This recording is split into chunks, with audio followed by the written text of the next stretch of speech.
conversation series dedicated to our interconnectedness. It is an uplifting moment when we can turn our thoughts to spiritual ideas. Each session rooted in the Baha'i writings and the fundamental teachings of the oneness of God, the oneness of religion and the oneness of mankind, led by individuals who are putting and exemplifying these principles into action.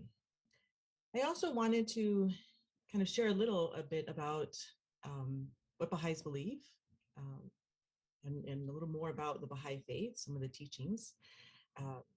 Baha'is believe that God sent, his messengers throughout the world to educate the people. No people were left alone, right? And in the Baha'i faith, we understand that those that memorize their words, the words of their prophets, it entered their minds and souls and filled them with light and knowledge. And they became great, and their light became the light of the nation, right? And this light was carried around the world. And so when we think about the Incas, the Mayans, the Iroquois, all these incredible nations, right? It's because of their prophets, right? They're showing the light from the understandings and the teachings of their prophets. And all the prophets prophesied a time when all the nations would come under one brotherhood, one nation. So today, Baha'is believe Baha'u'llah is this great unifier, right? He reminds us that the world is one country and mankind its citizens. This upliftment of many nations under one nation is not new to Native people. My father is Quechua Indian from South America. And he used to tell me that the indigenous people understand that the Americas, all the peoples in the Americas are one nation. They never saw borders, or these separations. The indigenous people are one people. And so this vision, this understanding of nation being one by Native people, Abdu'l-Baha, the son of Baha'u'llah, says when the divine teachings of Baha'u'llah are learned and understood by indigenous people, their enlightenment will illuminate the whole world. They will cast their light upon the world. That's what Abdu'l-Baha says. So beautiful. And so today, we're so lucky that we get to have this wonderful panel of friends. And I'd like to start by introducing one, Jaylan Ishker. Thanks, Yima. Hi, everyone. My name is Jaylan Ishker.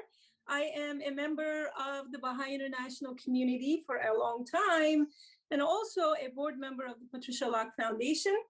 Just a little bit about our foundation. The Patricia Locke Foundation is established in 2018 by Kevin Locke, who is a master traditional artist, National Heritage Fellow, Indigenous Cultural Ambassador to the US State Department, and a member of the Baha'i International Community.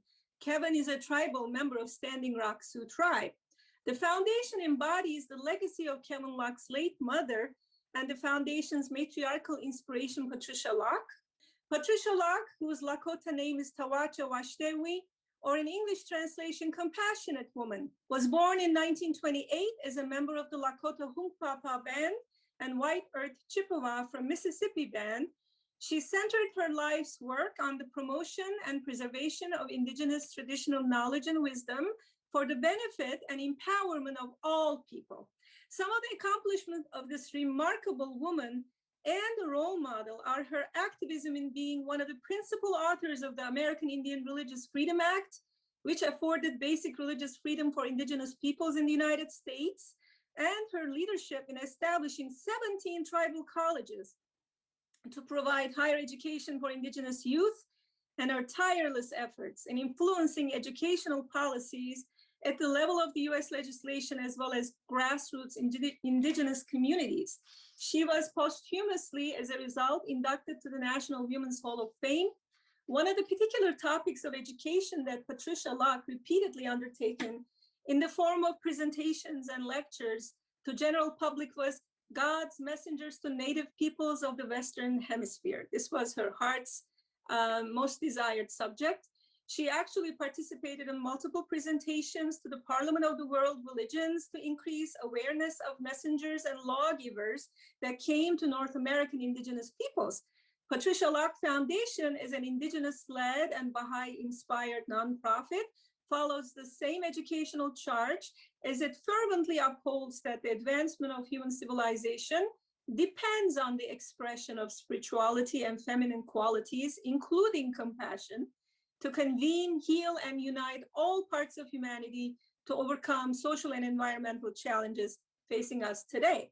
So the revitalization and strengthening of traditional indigenous cultures, the native identity and creativity, Patricia Locke Foundation believes are necessary in the design of a global future for humanity. To reflect these words, our projects revolve around promoting a just, regenerative, and unified world centered on indigenous wisdom and that which nurtures the full potential, dignity, and esteem of all people, targeting many aspects of humanity's advancements, including community service, health and well-being, educational outcomes for K through 12 students, and revitalization of cultural traditional ways of life. So in today's panel, composed of some of the Patricia Locke Foundation members and friends, we will explore one of the current educational advocacy projects that the foundation spearheads in offering an alternative indigenous land acknowledgement practice centered on spiritual reality as a way to connect the entire humanity, regardless of religion, racial, and ethnic background, under the one fold of God's covenant as it unfolds from age to age in ever advancing human civilization in this planet. We will start with describing the current widely used form of land acknowledgement practice in North America and why this practice is upheld. Then we will transition to the alternative land acknowledgement we humbly offer and what it incorporates in added spiritual dimension as we move from the land itself to the people who call that land home, to finally the divine messengers who brought the light of guidance to the particular land and the people. We will expound on some of the divine teachers and messengers that were sent to peoples that inhabit parts of North America long before Euro-Americans, immigrants set a foot on this island, as much as our time allows, of course. We will make mention of their names and their message. We will conclude by giving concrete examples of how land acknowledgement centered on spiritual reality look like, specific and more general cases. We hope that this session will start the first stirring of a conversation. This is just the first stirrings of a conversation about land acknowledgement, where our eternal destiny as humans are interconnected in our obedience to the covenant of God. Now I would like to introduce to you our small panel, our panelists. As I mentioned before, we of course have joining us Kevin Locke, the president and the creative director of Patricia Locke Foundation. We also have Dr. Lee Brown, who is the former director of the Institute of Aboriginal Health in the College of Health Disciplines at the University of British Columbia. He was also the director of the Indigenous Doctoral Program in the Department of Educational Studies at the University of British Columbia. Lee's doctoral thesis is entitled Making the Classroom a Healthy Place, the Development of Affective Competency in Aboriginal Pedagogy. He is the co-author of the book, The Sacred Tree, an educational curriculum based in the Aboriginal values and epistemology of the medicine wheel. Lee has contributed to the Round Lake Native Healing Center in Vernon, British Columbia during the last 40 years in a number of capacities, including clinical supervisor, counselor, and currently as a cultural resource to the center activities. He recently participated to a presentation given by Patricia Locke Foundation to the Parliament of World Religions on the topic of Indigenous land acknowledgement centered on spiritual reality. Thank you. Thank you, Jaylan. Oh my goodness. So excited. Incredible. I just wanted to, before we formally jump into reflecting with our wonderful panelists, also I realized I didn't even introduce myself. I always do that. My full name is Ymasumac Marañon Davis. Many people call me Ima. Ymasumac is Quechua Indian. My father is Indigenous. from South America in Bolivia, and my mother is English and Irish from New England. Her ancestors arrived 2 years after the Pilgrims. And so I always want to acknowledge this as well. I'm also very grateful to the Tangba people for the space that I get to be in today, which is in Southern California. Also wanted to start maybe with this wonderful prayer that was created as we begin to kind of elevate our thinking around land acknowledgement and its connection to spirit. And so I'm going to say this prayer as an opening, and then after Jaylan, we can just move right in, you and I. Grandfather above, we acknowledge the holy ones you have sent upon this land to kindle the sacred fire in the hearts of us, your grandchildren. We are eternally grateful that in ancient times you have sent Degana Wida, the peacemaker, white buffalo calf woman, breath maker, sweet medicine, and a myriad others to breathe holiness and beauty upon this turtle island and your grandchildren here, and to teach us your laws and to enable us to draw close to you, and especially to love and cherish our relative, Grandmother Earth, and all that dwell upon her. In particular, we acknowledge the holy ones you have sent to the spot upon which we stand, and the nations and kindreds who have been the custodians of that sacred trust. We ask that you breathe upon and fan the embers of the fire of love and faith in our hearts and minds, that our footsteps may tread your path, and we may restore peace and order upon this blessed land. So with this, maybe we can start with you. Now, Lee, please let me know. I mean, I'm calling you Lee, but I just heard Dr. Lee. So how would you like us to refer today in this conversation with you? Lee's good. Okay, okay. I don't know if you would like to introduce yourself before I start, having some questions that I wanted to share. Well, I am a Cherokee person. I was born for the Wolf Clan. My name is Saynusti, which means messenger. And I'm speaking to you today from the lands of the Silks Nation in the Okanagan Valley of British Columbia. And I'm very happy to be here, Ima. And Jaylan, thanks for the wonderful introduction. Thank you so much. So one of the things that I'm learning is that the land acknowledgement in its current form is extensively practiced in Canada. And some of the things that we're wondering about in the question maybe that you can help us with is, what is the land acknowledgement practice? What is it aimed to be accomplished? Like what does it want to accomplish with this land acknowledgement in its current form? And who partakes in it? Well, thanks again, Ima. In its current form, which is practiced in Canada by politicians, by teachers, by educators, by tribal people meeting in other tribal territories. In its current form, it's a respectful method used to acknowledge the tribal territory in which one is living or in which one is speaking. For settler peoples, it is a way to situate themselves in the relationship to the land and indigenous people of the land in which they are living. It's often used as a beginning address by, as I said, politicians. The Premier of Canada uses land acknowledgements. The premiers of the provinces use them. City councils use them when they begin city council meetings. And it's just a way of kind of acknowledging the land. And it's a step, I believe it's a step in the right direction, towards what we're working on in Canada, which is reconciliation and moving towards hopefully the direction of justice and harmony. And I think it's a beginning, and I'm very happy we're having this discussion today to talk about, how that beginning might expand and the direction it might go into.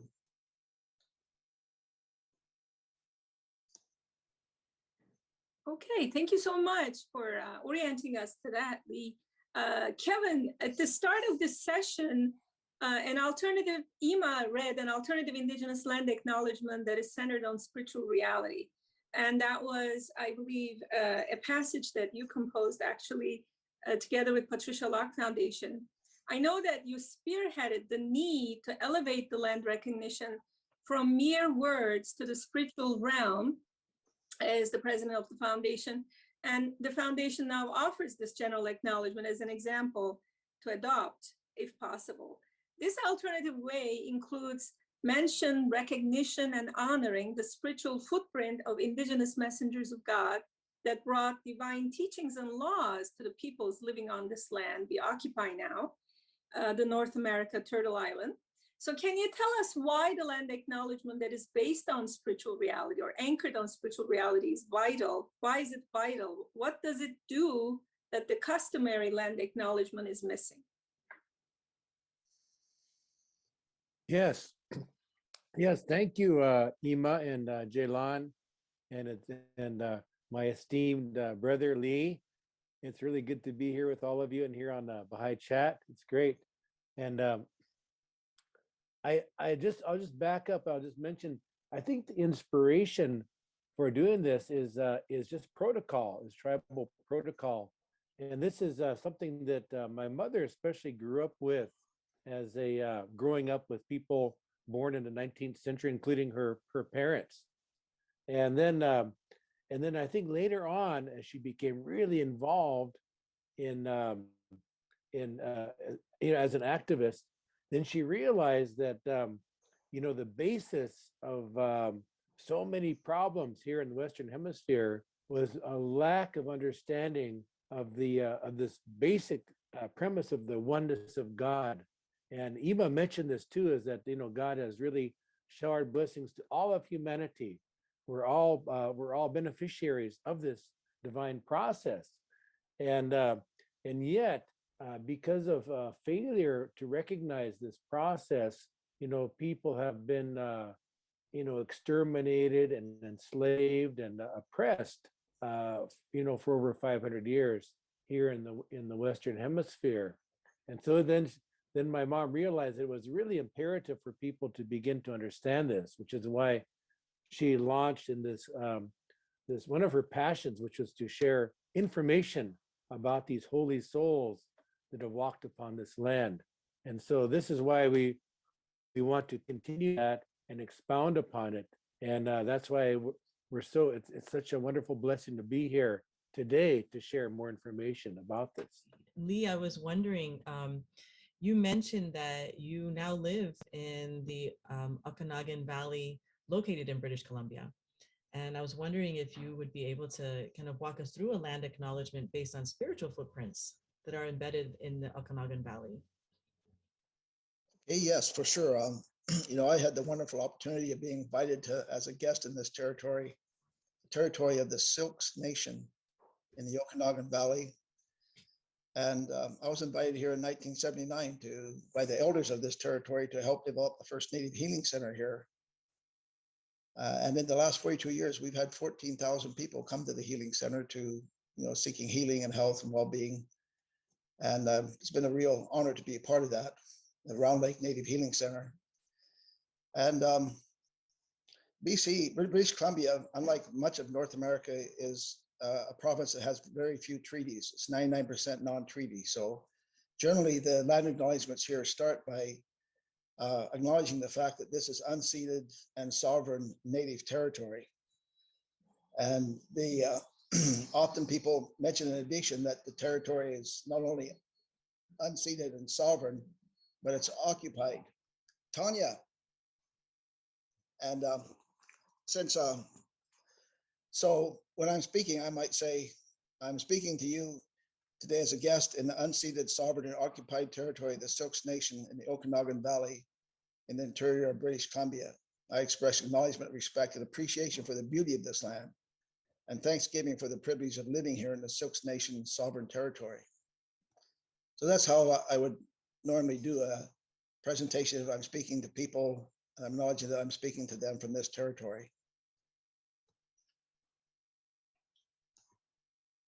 Wonderful.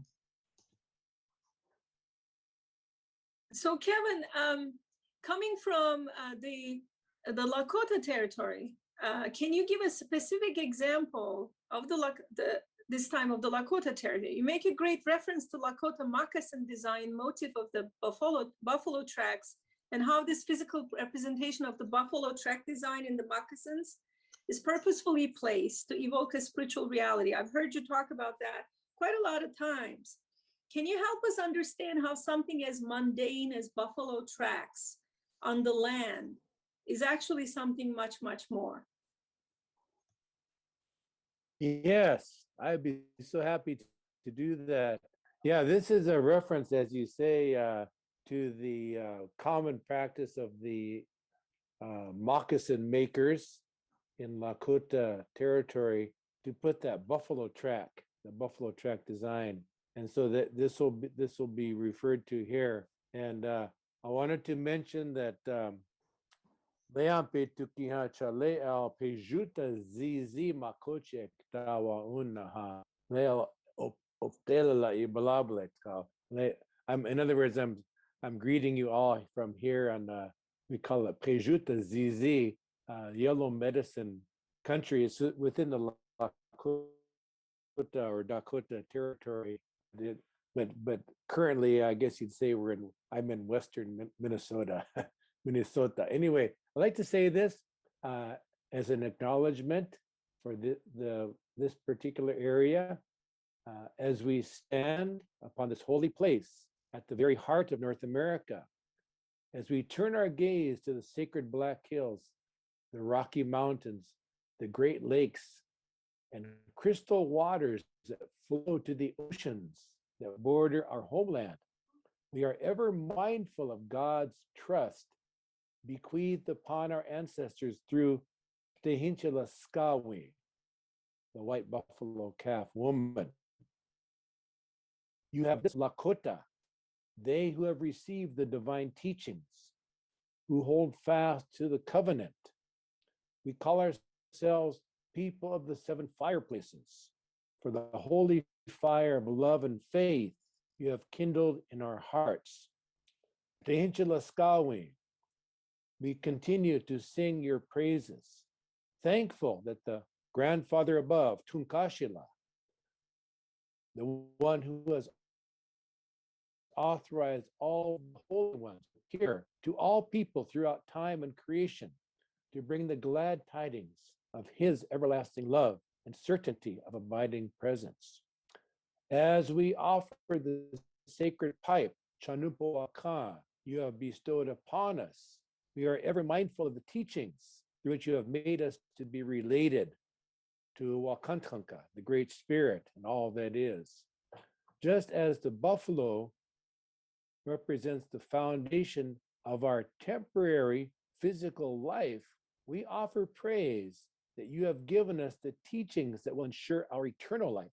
As we walk the path you have placed before us, in recognition of your teachings, we emblazon the design of the buffalo print to remind us of our determination and commitment to ever persevere in your ways, the ways that will lead us to the mountaintop and reunion with you.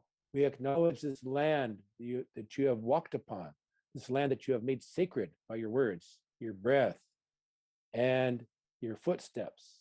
How? Mitaku oyasi. This apparently is a brief prayer enjoined upon the people by the Tehinchila Skawi, white buffalo calf, all my relations. So you're just signifying the fact that through her teachings, we are all indeed all related. And it's that divine connection that we affirm when we say that.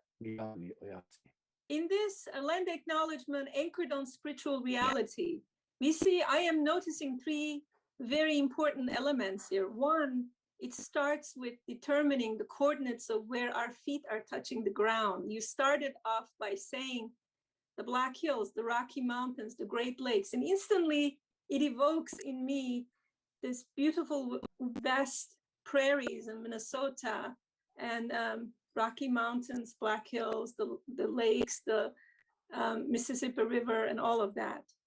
crystal waters that flow to the ocean. So we start with this land, if I'm understanding it correctly. So if you first determine our coordinates on this planet and we define where our feet are touching the ground, then we move down. You say, you have named us Lakota, they who have received the divine teachings, hold fast to the covenant. So we make mention of the people who have been living on this land, who have been calling this land home for thousands of years, who have lived off of the land, who've taken care of the land. So I noticed the second element is the people.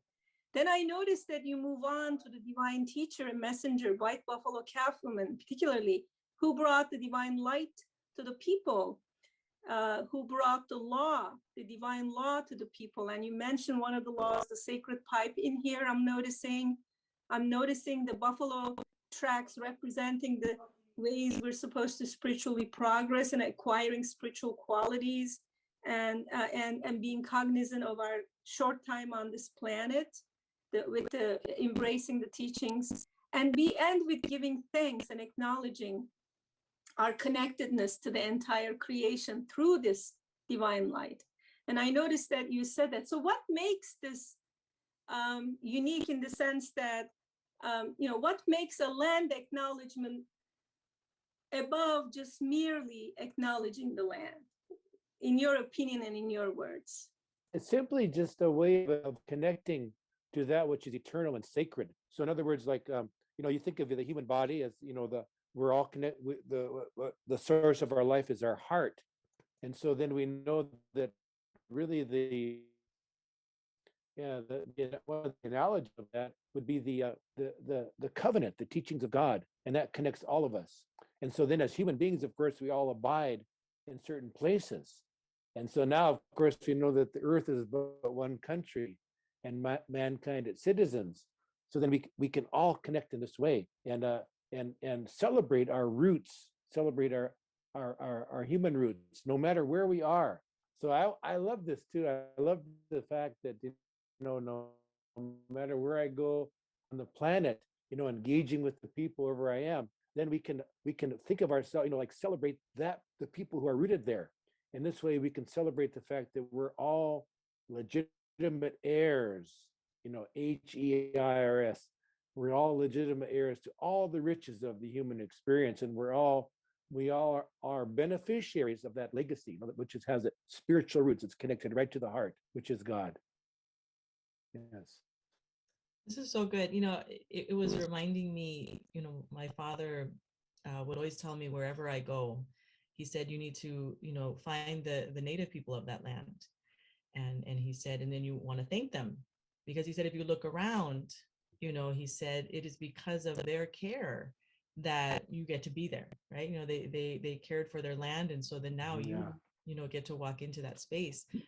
And I was thinking about what's being shared, and I was reflecting on, it's because they kept their covenant, right? If they had not kept the covenant, if they hadn't ignored the teachings, right, that they were given, then potentially this land would not be here as beautiful as it is, right? But because they kept their covenant, and because of that binding love that they have, right, we get to be the beneficiaries of walking in and seeing this beautiful land that we get to partake in for a little while. So yeah, I just thank you so much, to everyone sharing and reflecting on this. Lee, I have another question that I was thinking about. When land acknowledgement takes on this spiritual form, right? It takes on a life that is not, just a mere mention of the land or who dwells on it. And I was wondering if you can share more about this transformative power of this recognition. Thank you, Ima, and thank you, Kevin, for your words. And I find them really inspirational. And for myself, I think the spiritual form of the land acknowledgement, it's a great step forward that it does animate. It animates, it gives spirit to, a deeper appreciation of the spiritual nature of Turtle Island. And acknowledging the spiritual essence of the land itself when possible, and the great teachers who appeared in the different areas of North America and the specific tribal territory in which we embrace the indigeneity of that land in a much deeper sense. That adding the spiritual aspect, accepts the teachings, the knowledge, and the wisdom embedded in the land, as well as in the hearts of the people that have lived, as Ema said, for time immemorial in that territory.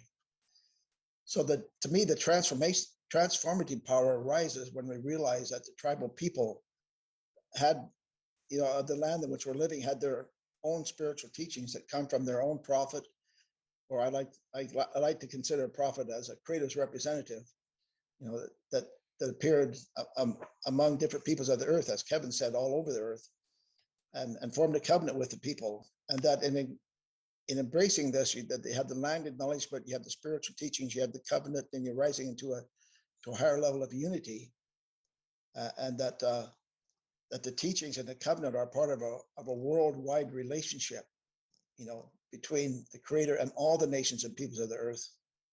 To me, this realization opens the door to a higher level of unity that enable us to take greater steps forward towards justice. Hopefully, it provides a deeper texture and spiritual reality to the land in which we're living.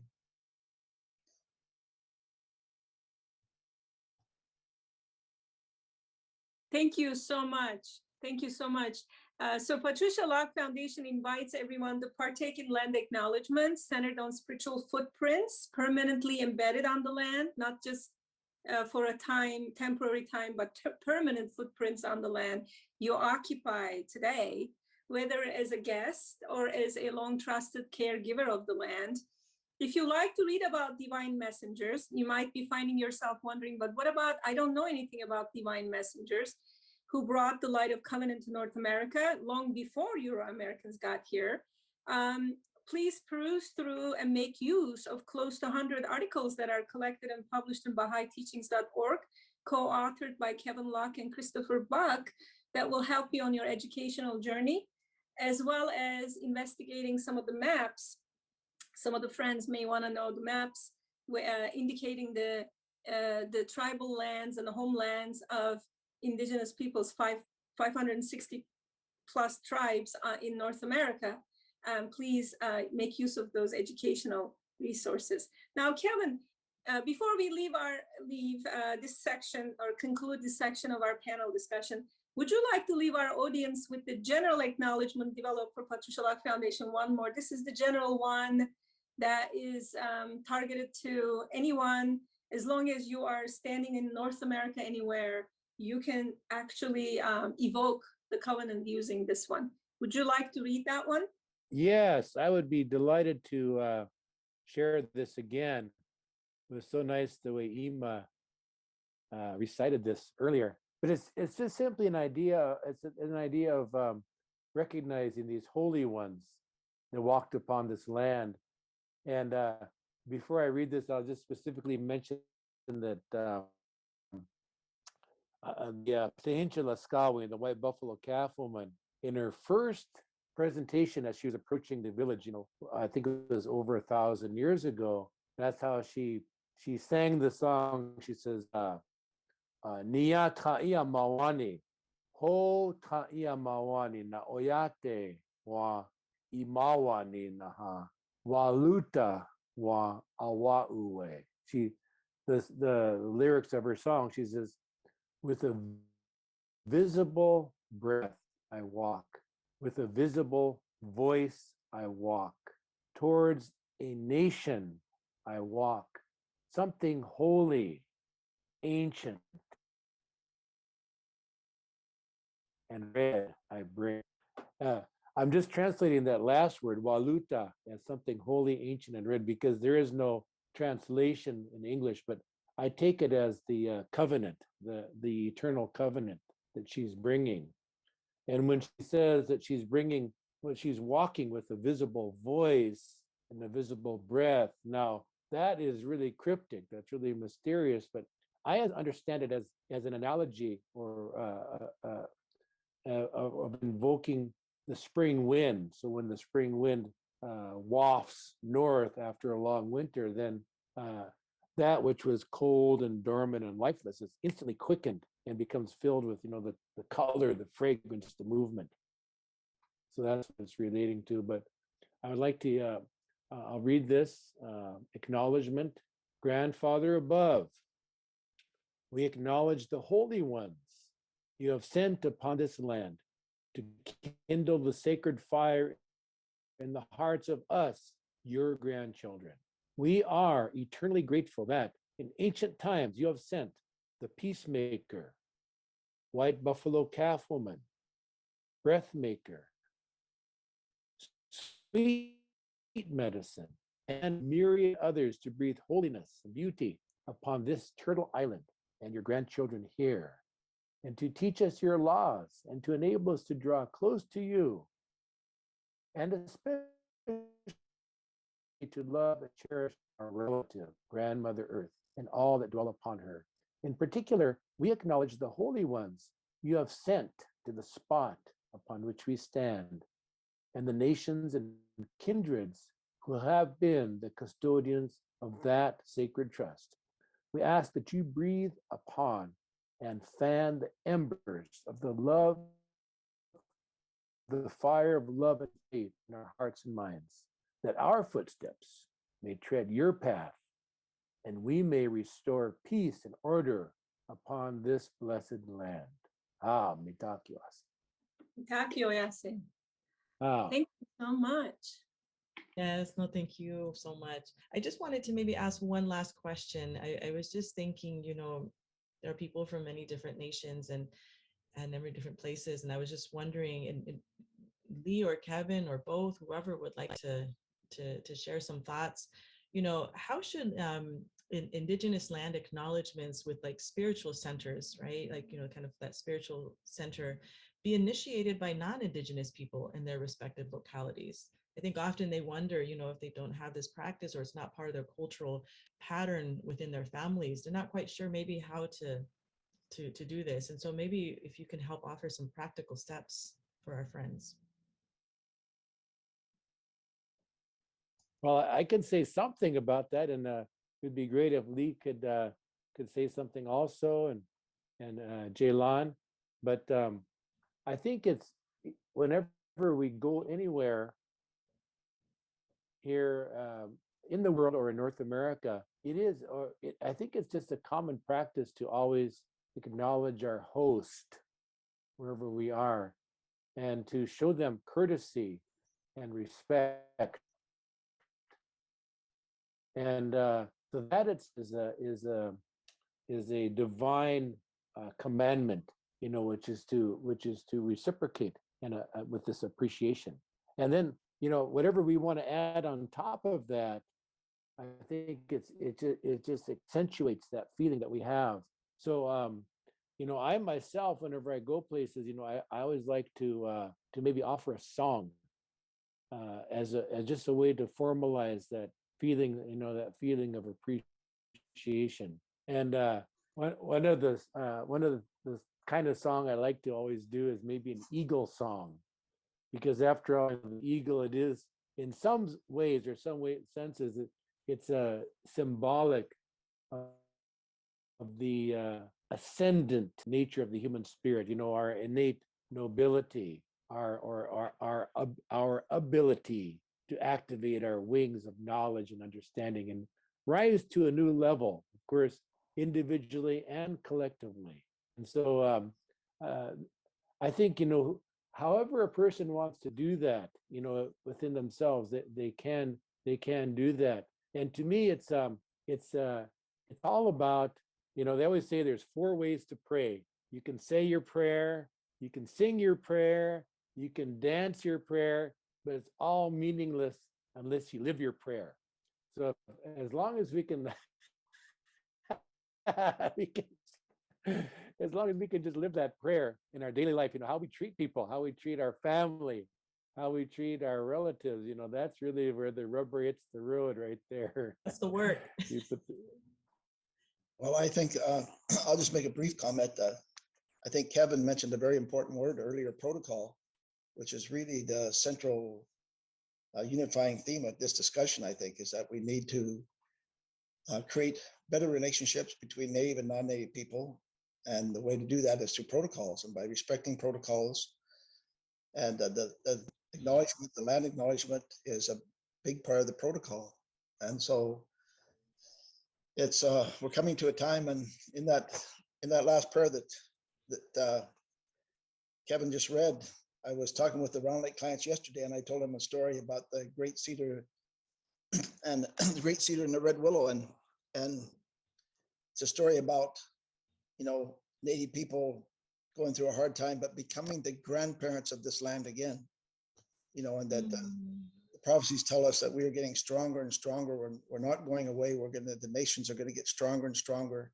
There's going to be a more and more interaction between people from all over the world and the Native people of this land. And it's just, the land acknowledgement is such an important part of creating that respectful relationship, you know, that we need to create to, as I said before, move towards justice and, you know, a better relationship with each other in this land. You know, both of you are really helping me understand this. There's this wonderful quote that Baha'u'llah says, in which he says, "O peoples of God, I admonish you to observe courtesy, for above all else, it is the prince of virtues." You know, this courteousness that you're describing, right? You know, is so important. You know, Jaylan, if you wanted to add some other thoughts before we take our break.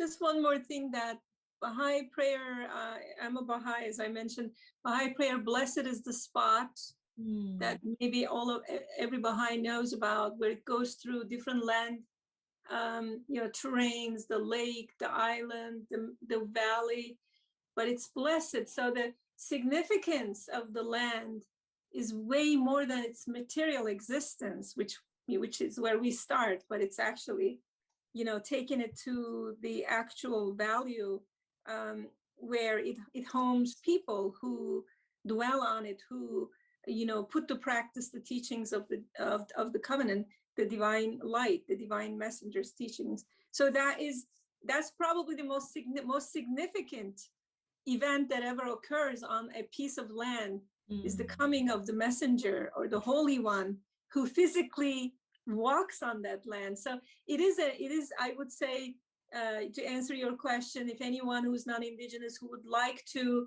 advocate for the land acknowledgement based on spiritual reality, maybe we want to elevate from material of the land to the spiritual, to the messengers and the divine teachers and the law on that particular land, that the divine law that was brought on that land. So there's a lot of education that we must do as non-Indigenous people. We got to self-educate. Thanks. You know, and so with that brings up is, then if I don't know, then I need to go make friends, right? I need to go make friends with the Indigenous people of the land in which I'm living on, so that I can go learn. I mean, that's, you know, friendships and collaboration is so wonderful. This is so good. We'll go through your questions and reflect together some more. So are there places, cities, or states in the US that regularly make land acknowledgements? I don't know if someone would like to share. Well, in Canada, certain provinces have made it part of the law that the land acknowledgements be made. Other provinces have not. School systems have made it a regulation that the land acknowledgements be made. And many school systems are also flying the tribal flag of the territory now, along with the Canadian flag in the school system, you know, in the schools, so that the tribal flag are flying with the provincial and the federal flags. So it is becoming a written part of the policies and procedures of provinces and cities and cities and school districts in Canada.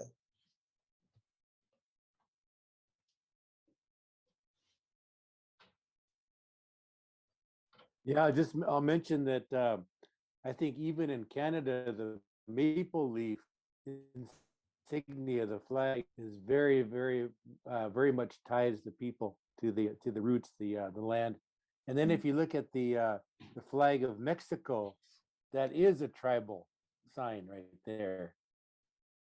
You know, the eagle perched atop the cactus. Yeah. So yeah, but in the U.S., maybe the U.S. is a little behind, because after all, you know, all of the at least for the Baha'i faith, you know, the countries that surround the U.S., such as land, Canada, Mexico, Alaska, and Hawaii, they already are indigenous countries, because, you know, you look at Canada, for instance, you have a layer of European influence at the bottom of Canada, but then you get above that, it's all pretty much crees and trees, and then above that you get to the Dene, and then above that you get to the Inuit people.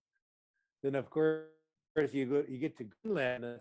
Basically, it's all they speak Inuktitut, and then of course like 95 or maybe closer to 99% of Alaska, it is indigenous territories, as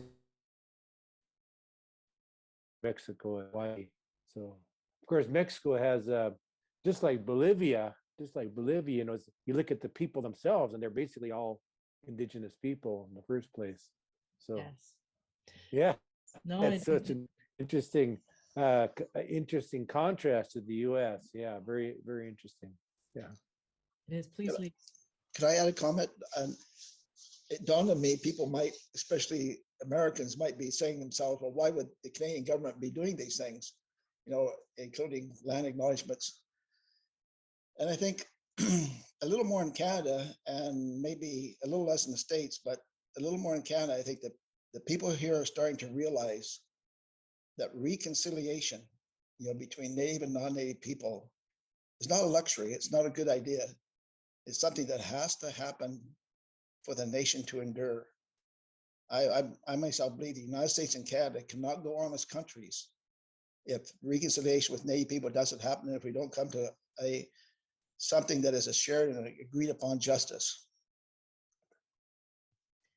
It's a little more evident in Canada because the Native population is higher here, and maybe more and more of Canada is becoming more than half Native again. The population is more than half Native. Outside the big cities, I think almost all of Canada is majority Native population. It's so interesting. As I was listening to both of you in reflection to this question, I was thinking of how colonization took different forms in different places, and from Mexico southward, the way colonization kind of took form is it integrated more of the indigenous population. It doesn't mean accepted, it just means integrated, right? And so then how indigenous understandings show up, came different. As you mentioned, the flag of Mexico, right? Or for example, the fact that 80% of the population of Bolivia is indigenous. It's so interesting. So it's just these but it's not often thought of in that way. Whereas in, of course, North America, it's completely a different way that colonization hit. So there's a few questions in the chat that I'm reflecting on how maybe we can try to answer a few of them, because a lot of them are asking questions about just specific things that were mentioned. For example, they want to learn more about, 7 fireplaces and what that means. Also, maybe how to learn more about, who is the spiritual teacher of the region in which they live.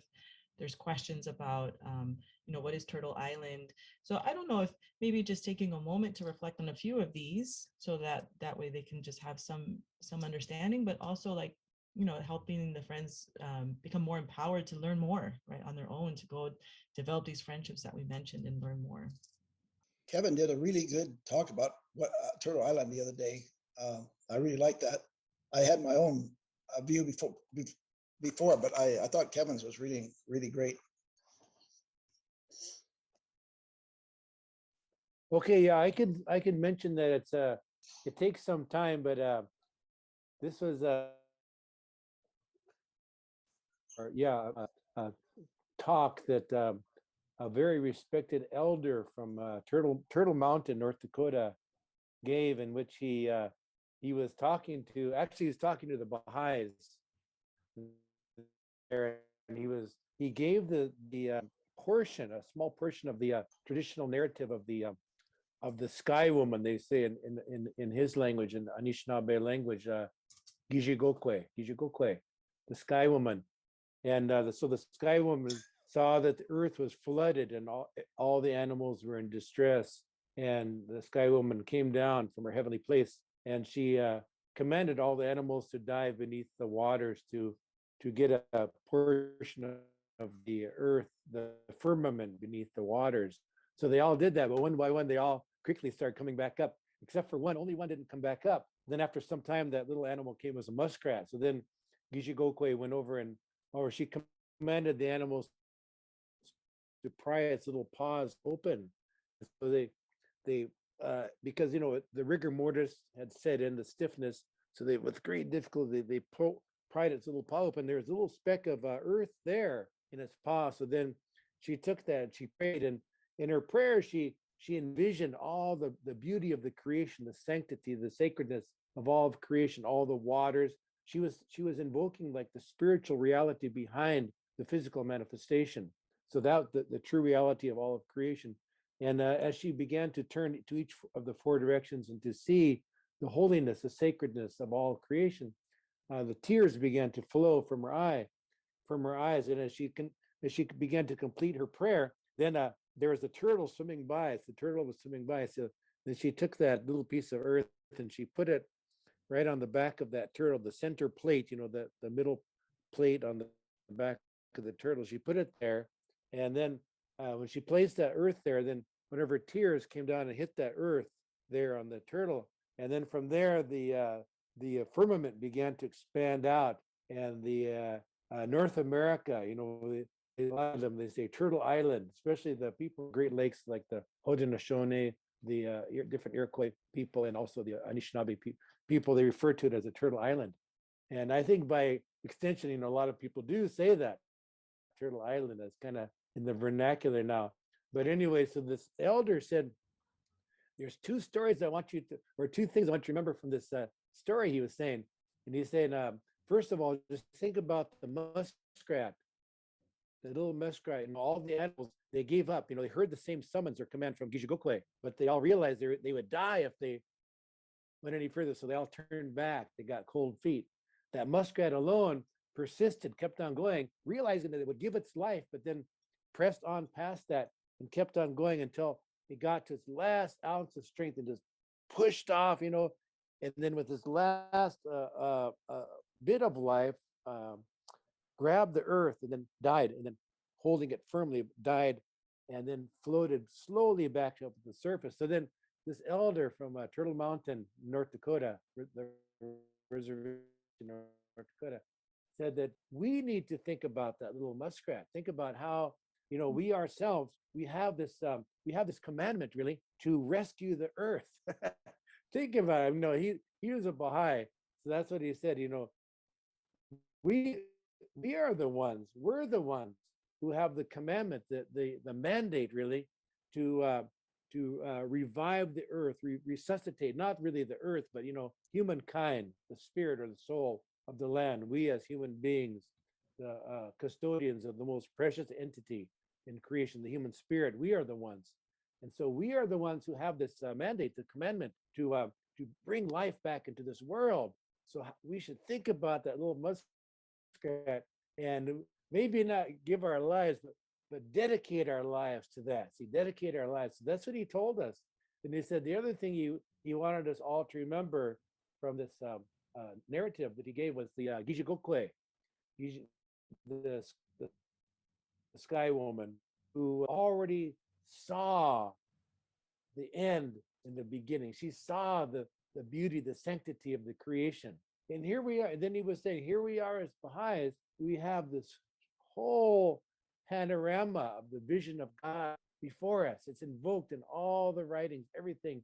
It's not just poetry. It's the spiritual reality that we have before us. And so how much more, he says, how much more should we feel the spirit of dedication? How much more should be willing to shed a tear, to have that commitment, the faith and the determination to see this new creation and to bring it to life? And we have the step-by-step plans to do that. So anyway, that was what he said. These two of this holy woman, the holy woman, Gijigokwe.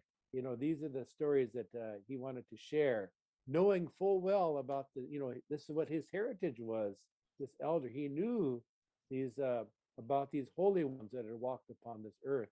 And he wanted to relate it to our current mandate, our current prospect as human beings upon the earth. So great. That's so great. Thank you so much. Now, I was just thinking how how rich the stories are because they hold so much information. So one asks, how can we build bridges in our own communities with Indigenous people? And they would like some examples of maybe where you've seen this kind of taking place. And then the second one is, how would we go about informing local officials about land acknowledgement with the goal of having the city council adopt this practice? And so maybe these two we can reflect on for a moment. Well, where I see friends doing this, there are friends who are willing to be friends, who are willing to get to know our community for a long period of time without any hidden expectation or hidden agenda. And there are such people, that become friends and, are respected. But for that process to happen, Kevin mentioned protocol, and an important aspect of that is understanding that Indigenous communities have a different set of values, and that a good example of this different set of values I often use that make people aware is the handshake. So the handshake is very representative of value. So a native handshake, and I'm pretty sure Kevin would agree, but he can comment if he has a different viewpoint. The native handshake around here is very gentle. The hands barely touch. And it's more of a taking the time to just kind of feel the person. The European or European Canadian handshake is, hey buddy, how you doing? And that in this community here is an extreme insult. So when a visitor comes to the community and doesn't come with the awareness to really try to get a feeling for the community, take the time to get to know the people and shakes hands like that, the people will shake hands back like that. And they'll never know that they're violating values. You only know it's the same if I go to another community, I have to really pay attention, because each community is a little different. So the primary value is relationship, and then respect, cooperation, and the value is not individuality. I don't see myself as an individual. I see myself as a member of a family, a member of a clan, a member of a community. I don't want to be an individual. I want to be part of a matrix, the matrix that I live in and the community that I'm in. That's a very different viewpoint that somebody who's talking about, individualism and individual rights and those kinds of things. That's a whole different way of looking at the world. That's it. So for us to really come together, we have to find a way to shake hands. Neither handshake is right, neither is wrong, but they're very different. And how do we do that? And that's not an easy question to answer. How do we integrate values? I mean, how do we interact with communities in such a way that we are respecting their values and their desire to be what they want to be, not what we want them to be, what they want to be, and that's the process. Values are the key. I wrote an article for the Navajo Nation on Indigenous values to assist physicians in the Indian Health Service to improve patient outcomes by knowing what, the Indigenous values of the patients are. And the main one, relationship. Well, how often do you go to a doctor where you have a relationship? You're in and out in 2 minutes. They say here in BC, the average doctor visit is 4 minutes. Well, what kind of relationship are you going to form? I've seen elders come home and throw the medicine in the garbage can. And they say, well, Grandpa, why'd you do that? Oh, that doctor didn't even talk to me, but that's your medication. I didn't like him, So that relationship's not there. And that it's a relationship we need to figure out. And we need to come to terms with, and so the respect is such a huge part of it. My dad used to tell me, you can't learn from anyone that you don't respect. You say you don't have to like everybody, but if you want to learn from them, you have to respect them. We need to respect each other. People come into the community thinking they know everything and we don't know anything. This doesn't work. Or people that come in and are preaching at us, the people will listen. They'll be polite because it's protocol. Oh yes. Oh, that's interesting. Oh yeah. And the guy will go away not knowing that he's actually insulted the people. So it's, it's not easy. It's not easy after 500 years. We need to begin. After 500 years, we need to begin this process getting to know each other in a really respectful way. And I think land acknowledgement is a very respectful thing. That's a big part of that, that at least says, I'm respecting your territory. I'm respecting you as a people, and at least attempt to respect.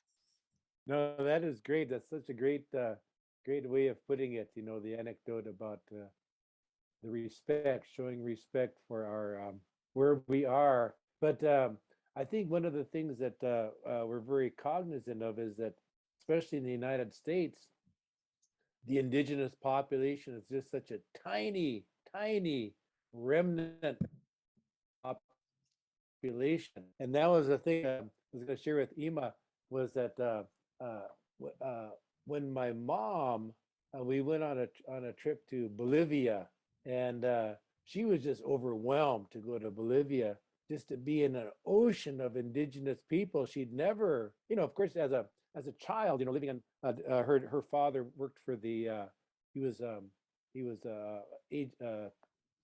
clerk for the Bureau of Indian Affairs. So they would go. She was born on the Shoshone-Bannock Reservation. Then they moved to the Chemehuevi, the Colorado River tribes, and then to Klamath Agency. And so she grew up in these environments, but each of those communities was just a tiny island of native people surrounded. And so it was the first time in her life when she went to Bolivia. And of course, they've got a huge Baha'i community down there, actually hundreds of thousands of Baha'i. And it was overwhelming for her to see these little communities where, some of them we just walked to. You couldn't really drive there, but yet there's all these it's all Baha'is. Like we went to, Miski Pampa, and they still had some of the, what they call caminantes antiguas, the ancient walkers were there. The ancient walkers, the ones who had actually walked the portions of the Inca highway to bring to attention the fact that the voice of God was going out over the earth, and they were, they had to attune themselves to this. But this is the environment that my was overwhelmed. Wow, look at this. It's an indigenous universe. But I think, again, that's kind of a little diversion, but in the United States, it's difficult for people to see this because of the fact that the populations are so tiny, so minuscule here. Yeah, but nonetheless, we're still here. We didn't go away.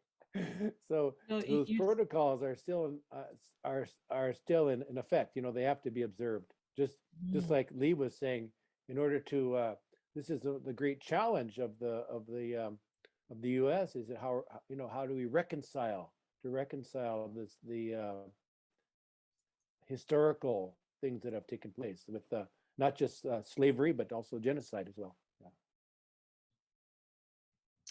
It's so good.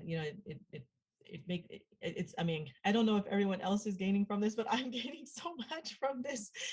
And I was just thinking of my father always said, we're Quechua first and then everything else. And so in the United States, when I hear often in indigenous communities, they say, we are still here.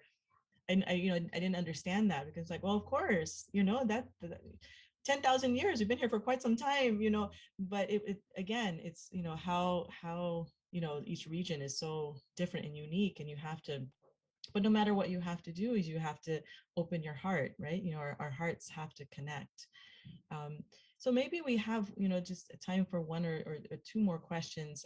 I did want to repeat the second one because, some friends may really want to also, start, helping their city officials start thinking about this. Well, we have to, I always think we have to address these inequities, with the heart, but we also have to address them systematically as well, right? So institutions have to address these issues of justice, and then individuals through their heart. And so the question was, how would we go about informing local officials about land acknowledgement with the goal of having the city council adopt this practice? And I don't know, Lee or Kevin, from your experience, or Jaylan, how some might, begin to advance this conversation with their city councils or their local officials. That was on the news here in BC last night. There's a city council, I believe it's Surrey, the city of Surrey, that is voted not to. They voted not to do a land acknowledgement. It was brought to them by non-natives, in the city who wanted the city to do the acknowledgement. And so now it's become a big issue in the province, and people are, making the argument. But I mean, what do? You go to a city council and you make the argument that the city council meeting should begin with a land acknowledgement, and they vote on it and they accept it or reject it. And most of the cities in BC have accepted, I think, and are doing land acknowledgements. At least some are, I know for sure. And it's a matter of education. It's a matter of awareness. As soon as you say, I acknowledge that I'm living in the territory of such and such a tribe, you have to think, well, what am I doing here? What right do I have to be here? What's my relationship with the people here? It really stimulates.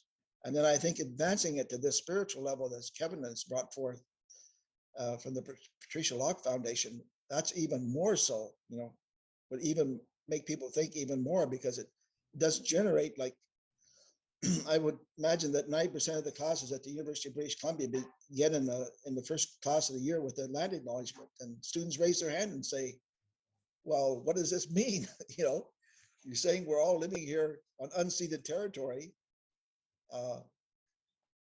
Why are we here? What are we doing?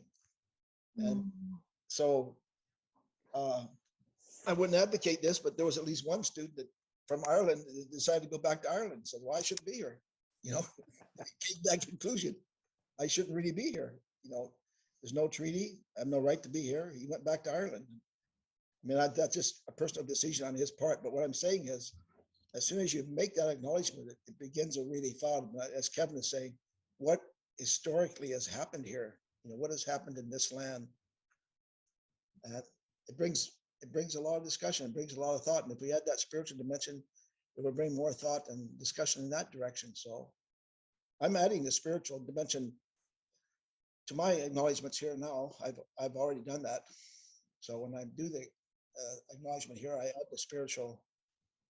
I've actually been discussing with my family and relatives here through marriage.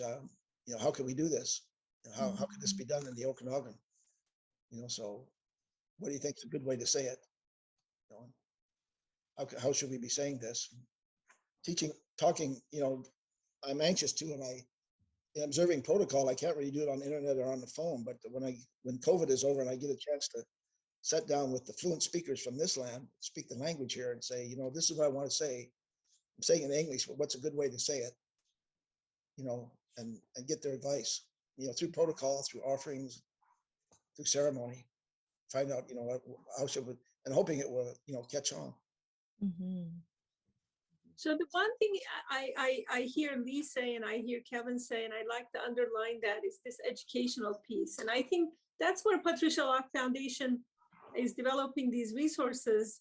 And I think resources need to be developed. I mean, people need to be able to readily read a thorough account of divine messengers that came to North America. We should be able to have access to resources. And the resources should be made available to this is not just, I guess, if anything that a person takes out of this panel discussion, I hope people will walk away with knowing that Indigenous land acknowledgement now takes on a new life, which is not just to acknowledge the land for the sake of Indian people. It's not that. It's actually the land acknowledgement takes on a reaffirmation of our predated eternal link and interconnectedness as human family. So if we understand that, we understand every time we sit down to do this, we are reaffirming our own humanity. So it is the educational piece, right? Finding the resources, making the databases available, information available, coming out of obscurity and reaffirming our interconnectedness require that we have access to all this information, and we make the time commitment and effort to learn. So I think to answer the question, how do you go about to the city council, make this a practice acceptable? There's an education process. So I hope people understand that we're committing to education of our own self and the people around us as we're doing it to our own self. It's an introspection, which is magnified by an example. Like Kevin said, the most powerful prayer is the prayer in action. So prayer in action will require that we educate our own self. Education of self requires resources, and we got to go find and read them. And Patricia Locke Foundation is trying to put together these resources, some of these resources. And I know that people of interest would, join to make those resources available. But, it is just the person's initiative to really say, I live here, my feet touch this land, and I want to raise my existence here from a mere material body to a spiritual level. So how do I do that? I got to connect to the spirit of the spiritual of this land, the spiritual legacy of this land. So like Breathmaker in Florida, who made all creation out of clay. And there is a very, there's a ton of information where I live about Breathmaker. So I'm very lucky. But for some other obscure messengers, it may not be that obvious, but information is still available. So, I mean, the revelation of any dispensation is not going to be covered in a 90-minute window. And so, of course, that is true also of all of these, wonderful spiritual teachers, from this land, and their influence, on the land and how it shaped our reality. So I want to encourage those who are with us, the participants, to please look at the resources that have been shared. There have been multiple resources that have been shared to be able to answer some of your questions. And then I would like to ask maybe if Kevin and Lee could close us out with a couple of questions that were asked that I'm going to try and just kind of formulate into one. We're in a very crucial transition period, right? In the Baha'i faith, we know it as the age of transition. This is this movement, right, that is happening. And maybe it would be helpful to kind of share some closing thoughts about the role of Indigenous people in this movement, in this time period, and to help the friends recognize that we're all carrying a role. And maybe you can share a few words on the role of Native people. Whoever would like to go first, Kevin or Lee, and then after that we can close officially.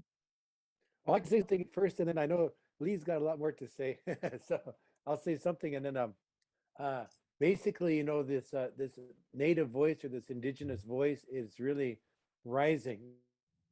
It's rising up, and we can see a lot of young people are really expressing themselves. It's so powerful. It's so beautiful, and these are all. I think they're all based on these these holy ones that have appeared and have established spiritual foundations. And one of the real interesting ones I think that we like to emphasize with our nonprofit, Patricia Locke Foundation, is this whole concept, which is, I think, somewhat foreign to other parts of the world, and that is this the matrilineal. I think it's the primogeniture, but it's the here in North America, a lot of people are not aware, but for thousands of years, this has been overwhelmingly a matrilineal society. There are a couple examples, but I think it's well over 90% of the peoples here in North America are what they call matrilineal. So that acknowledges the fact that a person, when they're born, their identity, their clan, their birthright comes down through the mother's line and the mother's side. And of course, acknowledging the station of women as the first educators of the children. And so this is where a lot of this moral courage stems from. The moral courage. There's one of the things that all of these divine messengers, holy souls, brought is a way of relating and creating relationship. I'm sure that the peacemaker established this. A way of creating a relationship with other communities, other peoples. This is one of the foundational principles of the ancient Laskawi. How do you integrate other peoples into your family, make them as one. This is, what the basis, the most important prayer should reveal, mitapie, oyasi, all my relations.